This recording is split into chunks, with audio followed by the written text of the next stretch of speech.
రంగారెడ్డి జిల్లా తుర్కయాంజల్ మున్సిపాలిటీ పరిధిలోని తొర్రూరు గ్రామంలో ఎల్లమ్మ గుడి పునర్నిర్మాణ కార్యక్రమంలో భాగంగా నాభీశిల ప్రతిష్ట, ధ్వజస్తంభ ప్రతిష్ట, పూర్ణాహుతి కార్యక్రమం 3 రోజుల పాటు నిర్వహించారు.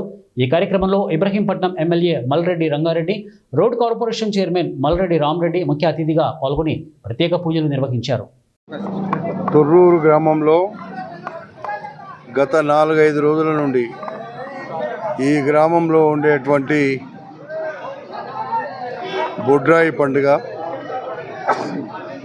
ఎప్పటి నుండో ఆలోచిస్తూ ఈ సంవత్సరం భగవంతుడు ఆశీర్వదించుండు బొడ్రాయి పండుగ చేసుకోవడానికి మా గ్రామస్తులే కాకుండా చుట్టుపక్కల ఉండేటువంటి గ్రామాలు పూర్తిగా ఇందులో నిమగ్నమై బొడ్రాయి పండుగను ఈరోజు స్థాపించుకొని ఈరోజు ప్రతిష్ట చేయడం జరిగింది.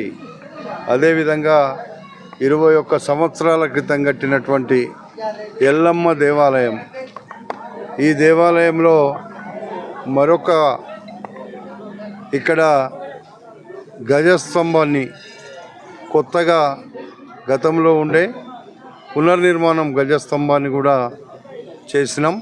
ఇవన్నీ ఈ గ్రామాలే కాదు, ప్రజలందరూ సుఖ సంతోషాలతో ఉండాలని, గ్రామీణ ప్రాంతంలో ఉండే మా గ్రామమే కాదు అన్ని గ్రామాలు కూడా ఈ ప్రాంతంలో